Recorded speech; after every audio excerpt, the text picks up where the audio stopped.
Hi everyone, welcome to the Break It Down podcast. Today you're talking to me, Joel, and I've got Evie from the team with us. Hi Evie. Hello, how are you? Yeah, all right. Yeah, not too bad, thank you. Did you have a good weekend? Yeah, it was nice, thank you. Did you get up to much? No. Lockdown is... I left the village for the second time in 6 weeks, actually. So, Oh, wow. Yeah, I'm like a true explorer now. That's pretty exciting. Yeah, well, we've got like a little convenience store quite near us, and we genuinely needed essentials, and I've just thought they've got like a butcher's in there, and they've got like a good deli counter and a dairy. And Yeah. just kind of needed some sensory overload.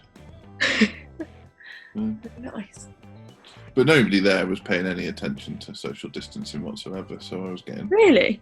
Yeah, I was very irate by the end. So. Have they not got like any stickers on the floor to measure? No, it's not a big enough shop for that sort of thing. And then there was people popping in to buy magazines or buy a newspaper, and I was sort of, how's that essential? Yeah, that's so weird. Wow. Yeah.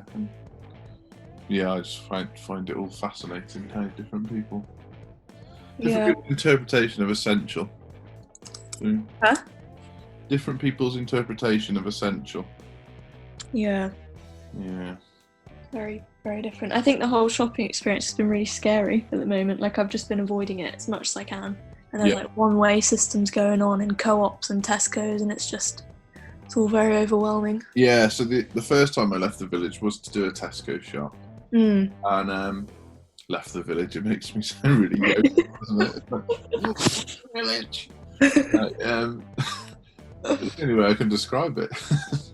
Going for walks in the like nature reserve and fields around our village. I've not been anywhere. But no, I didn't know about the one-way system in Tesco because obviously I haven't been. And got there and then went past something that I needed. Oh man. And then what do you do? It's sort of like, oh. So, but the thing that gets me is that the staff in those places aren't making any effort to social distance. Yeah, it's so weird because they all have these like jackets on. On the back it says, please remember to keep your distance, respect the social distancing rules. Yeah. And then they're just walking around like restocking. Side by side. Yeah. Yeah. Crazy. Like they're not setting a very good example. I mean, I know they're like doing everything they can, but I would have thought they'd wear masks at least if they're walking around the place. Yeah, well, I think they've probably been given the choice. Yeah. Would be my guess. But yeah, I think that's the thing, isn't it? That a lot of people feel they can bend the rules because they know they haven't got the virus, and they know whoever they're visiting hasn't got the virus, or whoever they're shopping with hasn't got the virus. But that's not the point. The point is, like, from a marketing perspective, the point is the impression you give other people, which then might mean they break the rules. Yeah.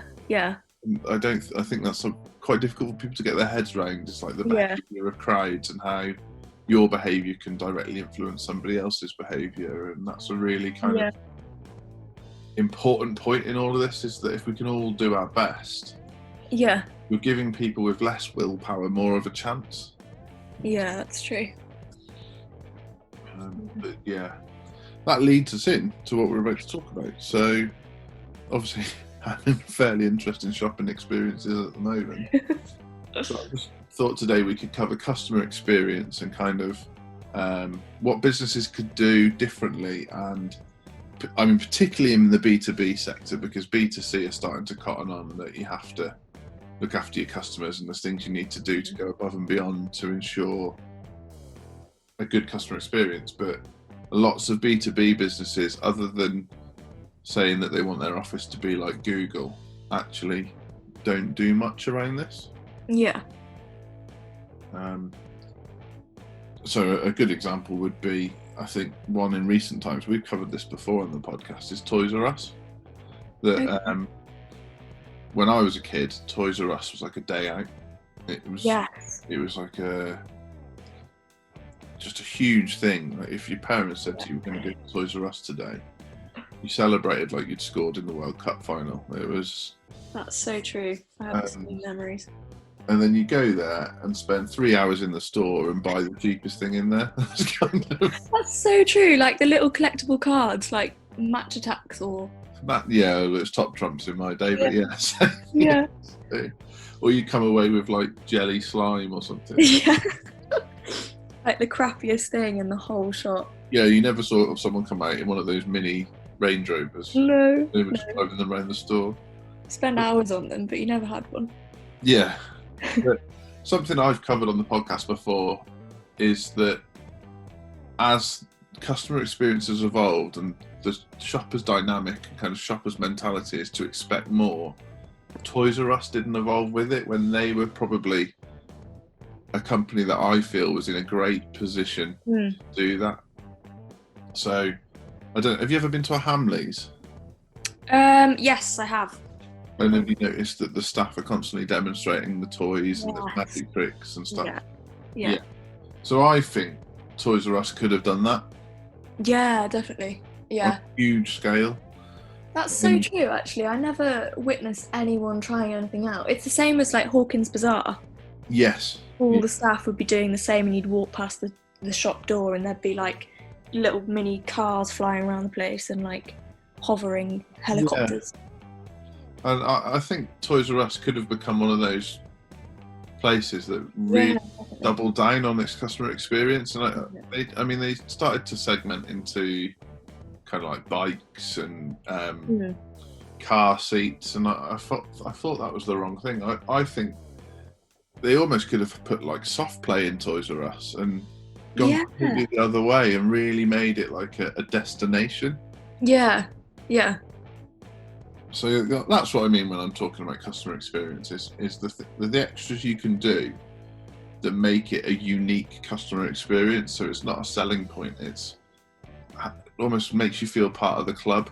Yeah, that's a good phrase to use. Yeah. I mean, do you want to talk through some of the things we do?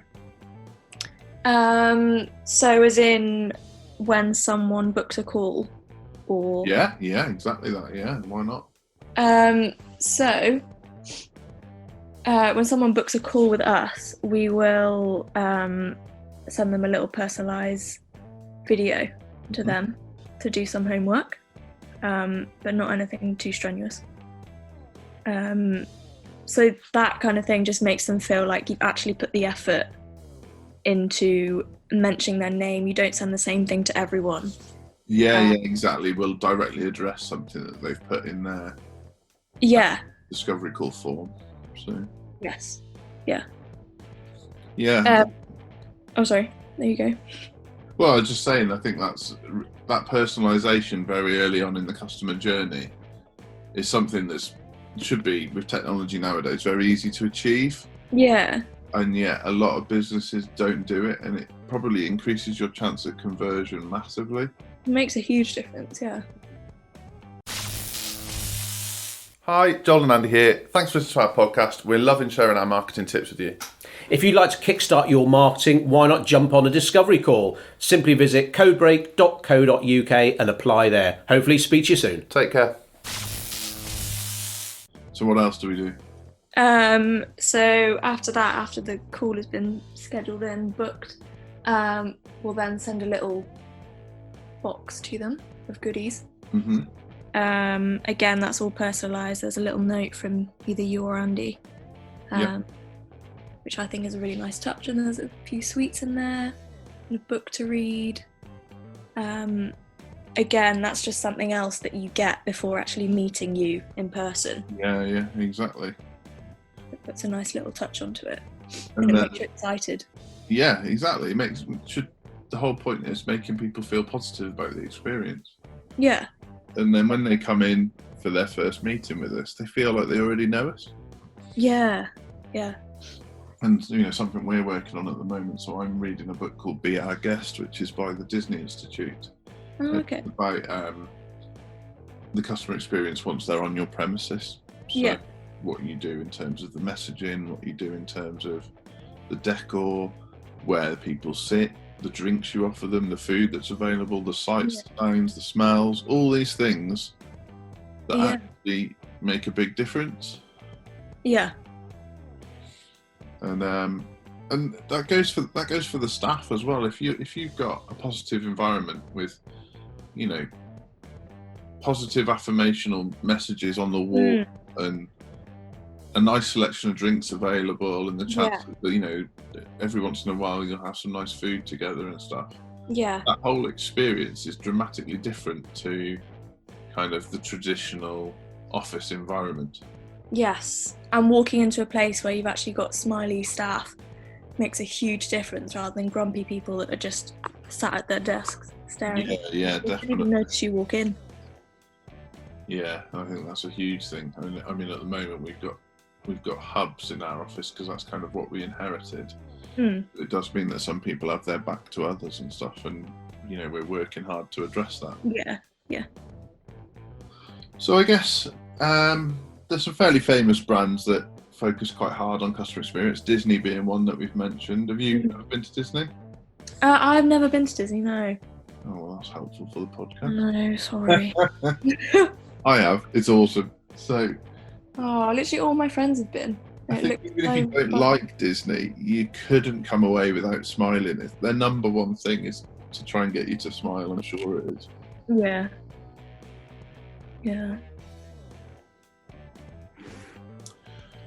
Yeah. So it's pretty crazy stuff that you see at Disney in terms of their staff are called cast members. So they'll have people dressed up, people not dressed up, but everybody's goal is making you have the best experience possible. Yeah, I love that. Help make memories. And then, have you ever shopped in Abercrombie and Finch, or? No, I've never shopped in one of their stores, no. And what's the other one that is in the dark? Hollister. Hollister, yeah. Is that the one?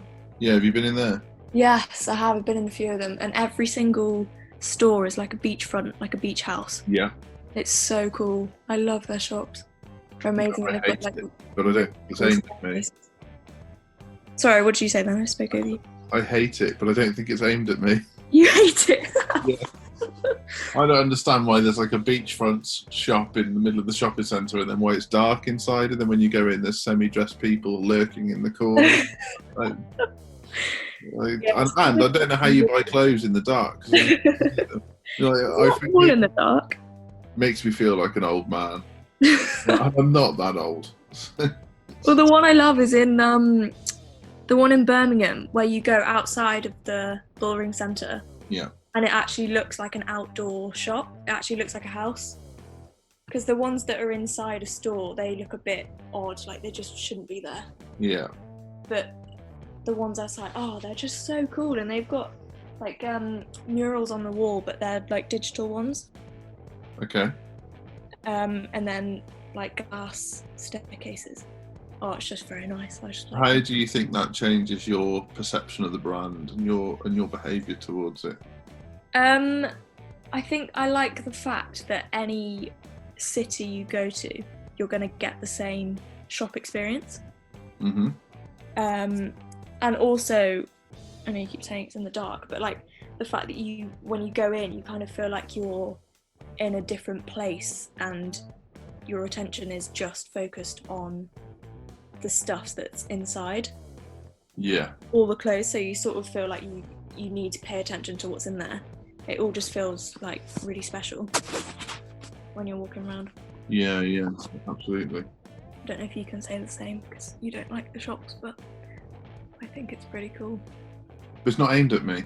It's not aimed at you, no, that's true. Like, I think when I was your age, maybe a little bit older, but the big breakthrough store then was Urban Outfitters.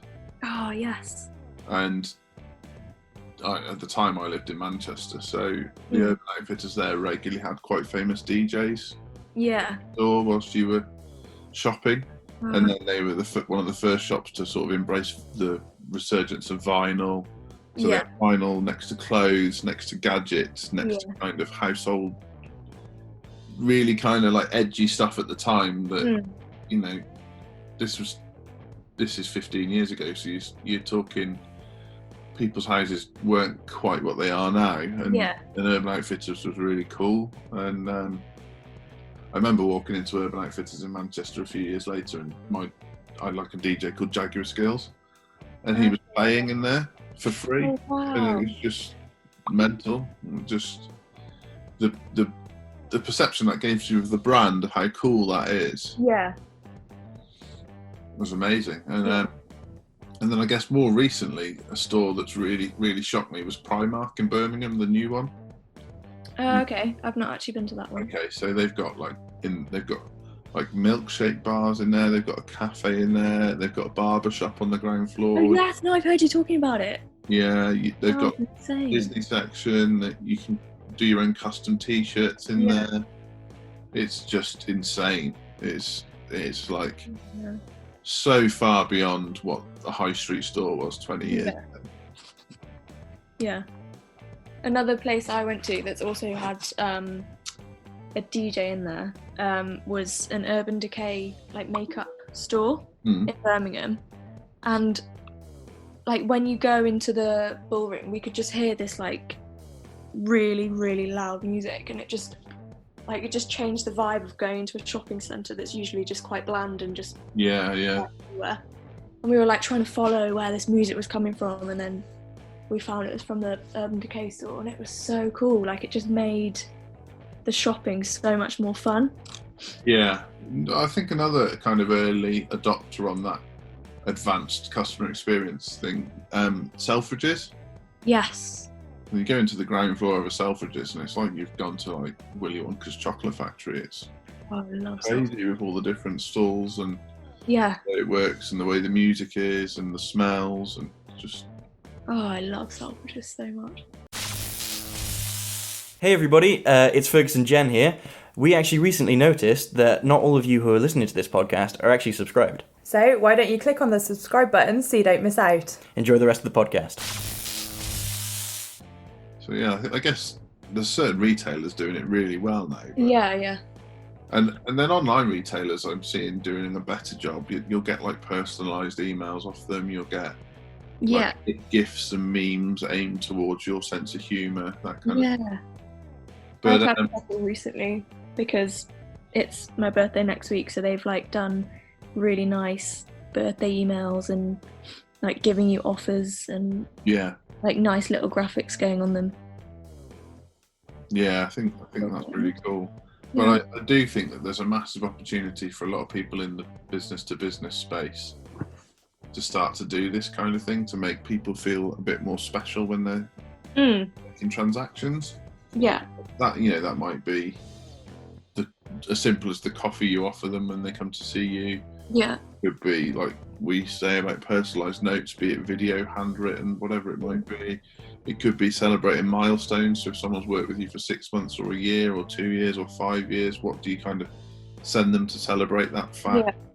What do you do with your customers around their birthdays and Christmas? And I think traditionalists might kind of balk at this in kind of horror, like what do you mean? But it's just what people expect now. It's business is about relationships, and if you can improve a relationship through your behaviour, exactly. So yeah, I think it's a huge opportunity. Certainly we've seen it with an accountant we work with. They do and continue to develop on a really good customer experience. Yeah. And theirs is all about making you feel relaxed and making you feel like everything they'll talk to you will be in plain English. They're not going to batter you with the kind of technicalities of accountancy.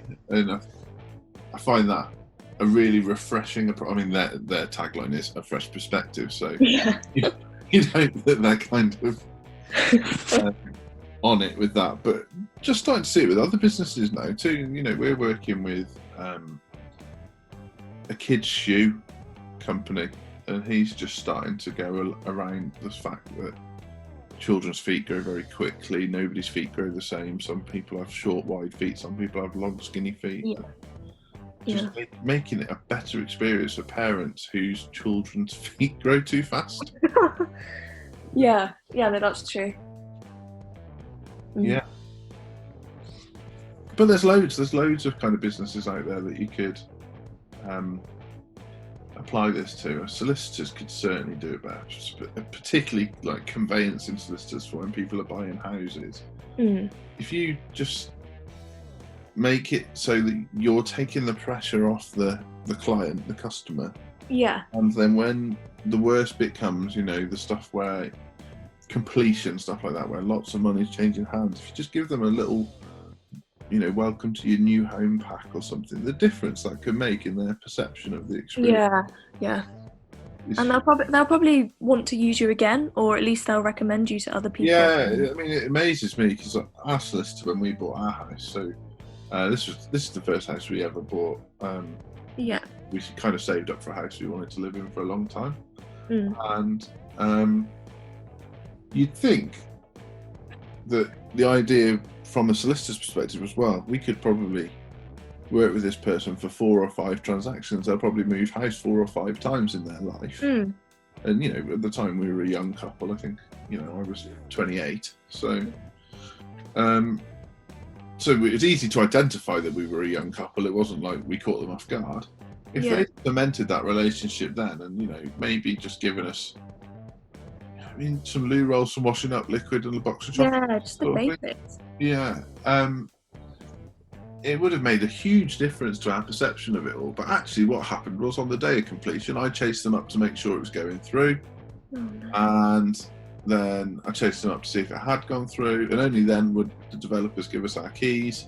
The last we ever heard from them. Wow. And you what kind of customer experience is that? So you won't be using them again? Well, potentially not. No, exactly. And you just can't rest on your laurels with that stuff. I mean, one of Andy's phrases, because of his dad used to be a doctor. You're only as good as your last prescription. Yeah. And it's what's the last thing somebody thought about you? Yeah. What's the lasting memory of their interaction with you? And I'm trying to think of businesses that are particularly good at it. Bakeries, they've always been really good at customer experience, because you go in, the smells are nice anyway, and the environment's nice because you're looking at cakes and bread. So who doesn't like looking at cakes and bread? But what tends to happen is they get to know their customers' names. Yeah. And they know what their preferred loaf is, or that they come in on a Friday to get gingerbread men for their grandchildren, and it really builds as an experience where every business should be doing that one way or another. Yeah. And it's that personal touch that makes the difference, where I think everyone used to think it was all about unique selling point. What makes my business different? And the reality is, in the day of the internet, very few businesses have a USP. Yeah. And you've got to actually look further for kind of how do you improve that experience? How do you make it better? How do you make your chances of repeat business increase? Yeah. While doing it you've got to do it with integrity. If you're not doing it from a genuine place, if you don't genuinely want people to have a better experience with your business, don't bother. Yeah, there's no point. Because if you're not going in with it with the right, the nice mindset, then it's probably just not gonna. It'll show. It'll show. Sure. People will sniff it out. Where actually, people that interact with Codebreak, I want them to enjoy it. I want it to be fun. I want it to be different. Yeah. And that gives me joy. So exactly. Yeah. So that's the main point I'm trying to make, really, is that there's opportunities to improve customer experience across any business. And I think that bakery analogy is a really good one, that they learn who their customers are, they learn what their favourite loaf of bread is. I think pub landlord would be the same sort of thing. They learn who their customers are, what their usual pint is. They learn about them as people, not just as numbers. Yeah. Have you got anything to add on that? I don't think so. I think you pretty much covered everything that I wanted to say. Nice one. Right, well, we'll sign off then. So, yeah, if you kind of want to know any more about customer experience, or how you could really improve on your customer experience, it doesn't have to be about spending money or investing heavily in decorating your workplace. Andy and I would be happy to chat to you. Just book a 20-minute free consultation and we'll get that sorted, and we'll catch you again for another podcast. All right, take care, everyone. Bye now.